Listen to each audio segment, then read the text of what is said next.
देखिए हर खबर यहीं पर, सब्सक्राइब कीजिए TV9 भारतवर्ष। सज्जन नार साहब, नेपाल तो वो देश है जहां जाने के लिए वीजा तक नहीं लगता भारतीयों को, और पाकिस्तान और चीन की कारगुजारियां तो हमको सबको मालूम है। चीन पाकिस्तान के साथ मिलकर एक दूसरा फ्रंट खोलने को तो हमेशा तैयार रहता है, लेकिन मौजूदा नेपाल की स्थिति को कैसे देखें? क्या एक तीसरा फ्रंट इधर भी खोलने की स्थिति में है, या आपको लगता है कि नहीं, ये सब प्रेशर टैक्टिक्स हैं? देखिए, मैं समझता हूं जो आपके संवाददाता बता रहे हैं, जो हमको धैर्य से काम करना चाहिए नेपाल के साथ, वो बिल्कुल ठीक उनकी सलाह है। क्योंकि वहां पर देखिए हालात जो हैं, चीन तो उनको आगे बढ़ा ही रहा है, चीन तो उनको उकसा ही रहा है, परंतु उसके साथ साथ दो तीन और चीजें भी है जिनको हमें ध्यान में रखना चाहिए। एक ये है, जो केपी शर्मा ओली जो वहां के प्रधानमंत्री हैं, उनकी गद्दी एकदम हिलने लगी है, हिल डुल गई है, क्योंकि उनके विरुद्ध बहुत ज्यादा, उनकी अपनी पार्टी में, कम्युनिस्ट पार्टी में उनके विरुद्ध बहुत ज्यादा आक्रोश है, उनके विरुद्ध बहुत ऑपोजिशन है।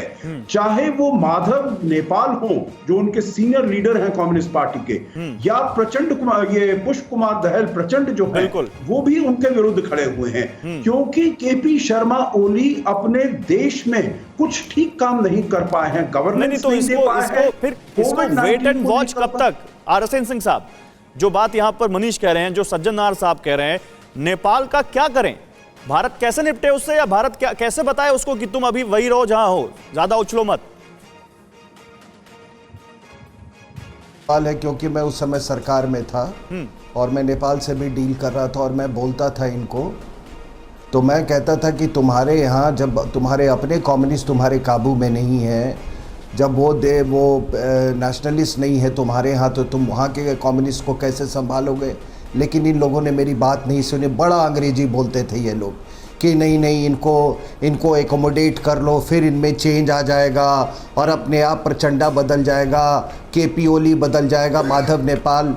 आप साहब जब अपने यहाँ नहीं संभाल सकते तो उनके कम्युनिस्ट आपके लॉयल रहेंगे इंडिया के?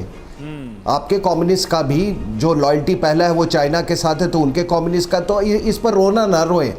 और अभी उनके वो फॉरेन जो उनका जो पार्टी का जो फॉरेन अफेयर्स का इंचार्ज है, उसने कहा है कि ये रोडी बेटी का रेहेटरिक जो है वो ज़्यादा आप लोग मत खींचें। तो ये हकीकत है, इसीलिए मैंने कहा कि ये हमने खुद हमने जो सही है वो सामने है। बॉर्डर पर देखिए किस तरह से शादियां इधर उधर होती हैं। सवाल वो रेटरिक का नहीं है, सवाल है कि अब क्योंकि समस्या खड़ी हो रही तो निपटा कैसे जाए उससे?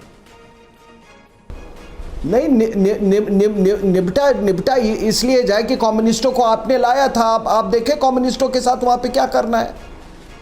अगर ये कम्युनिस्ट, अगर वो चीन के मतलब एक उन्होंने नेपाल को गिरवी रख दिया, उनके पूरे इसमें कोई शक ही नहीं। और ये भी बता दूं, मेरी अपनी खबर है कि केपी ओली का जो डील हुआ था उसमें यह भी था कि 3000 PLA ट्रुप्स, ये जो लिपू लेक एरिया है वहां पर ये under the garb of Nepal army वहां डिप्लॉय हो सकते हैं। ये भी मैं आपको बता रहा हूं। आपने बहुत बड़ी बात कह दी, मतलब PLA नेपाल आर्मी की आड़ में वहां पर तैनात की जा सकती है, ये कह रहे हैं आप?